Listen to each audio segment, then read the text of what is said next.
Welcome back into another episode of Spaceman 2.0. This is the Spiritual Truth Show with what's going on with your ID. So, ID. Can I have your ID? Can I have your ID? Can I have your ID? Can I see some ID? The moment you're born, what's your ID?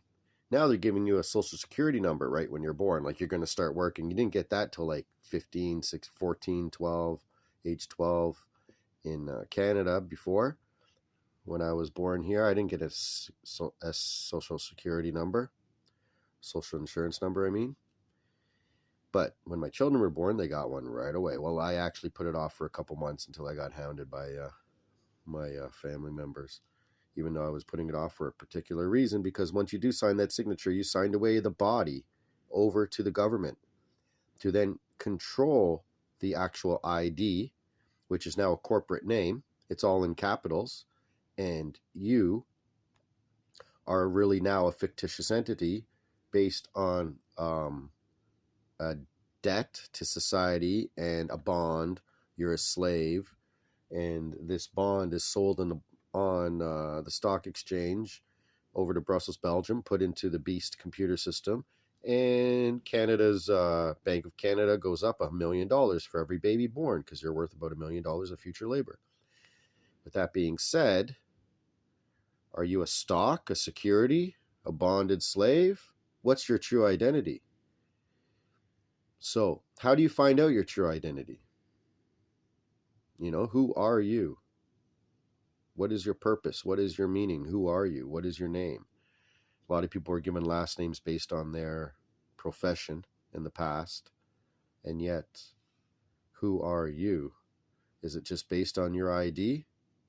Or is it something that goes much further? So with the ID they give us, it's most likely going to cause an internal distraction from the truth of who you truly are. But it's there for society to keep track and do all its economical aspects of making you a bonded slave, which you don't even know about. So with that being said, let's get into your true identity. So before we do, let's just understand, why do they choose these two letters? This stand for identification, the first two letters of identification, ID. But in English, simple English, gematria, let's just see what it has to say. I is 9 and D is 4, and that's a 13. So I wondered what code 13 is for the police radio code, and it means a major disaster. What does it mean in the hospital system, healthcare? Denial. Code 13 means the date of death occurred before the date of service. So you went in for something to be done and you died before it happened, they give you a code 13.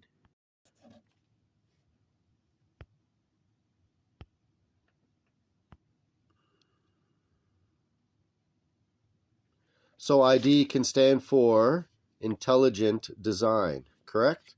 Intelligent design by who?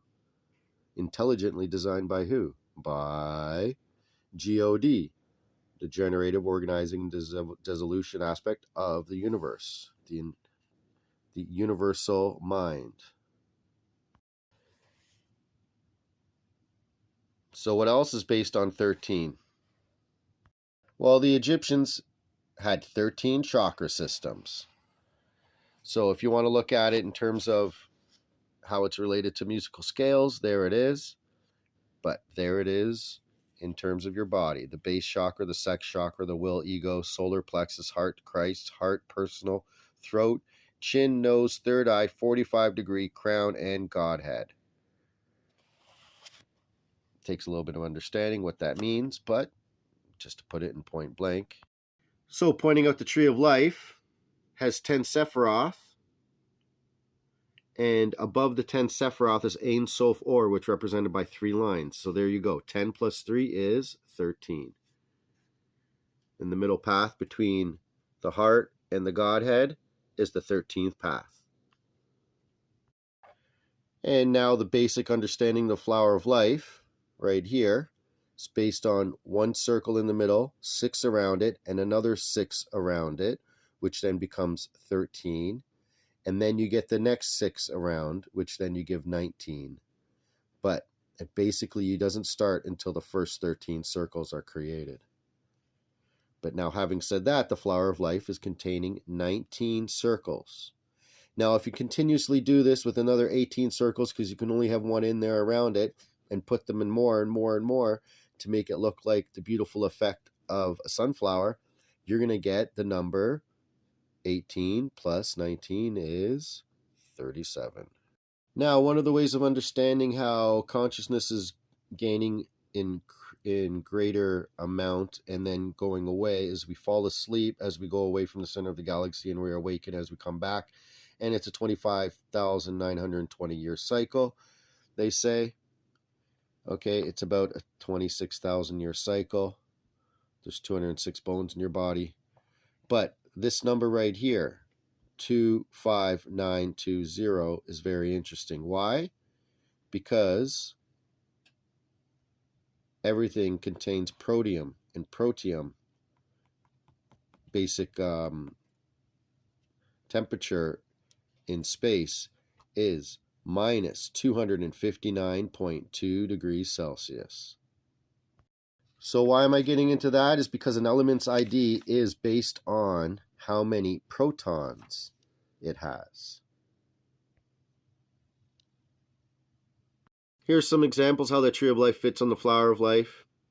And right there you can see the extra one above, the extra one below, and the one in the middle you don't see. That makes it 13, fits on the flower of life perfectly. Christ had 12 disciples, and he was the 13th, the center. So there's the grand scheme of things, how the yugas, we go through the different yugas. We're coming into Satya Yuga out of Kali Yuga, and this is going into truth. The elites can't stop it, but they can try to delay it or to try to keep us imprisoned in their digital metaverse. So remember this, mathematical monotheism. Okay, Atomic Proof of Christian Theism by Leo Tavares.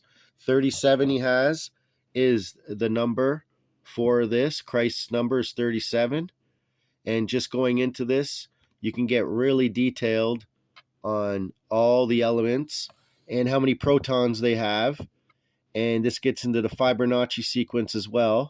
2368 is a very interesting aspect of these numbers. Keeps popping up. And you can go through all the amino acids. You can go through the Fibernochi codes, the first 19. There's what I was talking about, the 19 and the 37. You add another 18 circles, and you're going to get more detailed aspect, and that's the 37. But these numbers are incorporated into our daily life. 19 actually is the sun card in the tarot, and this is the sunflower.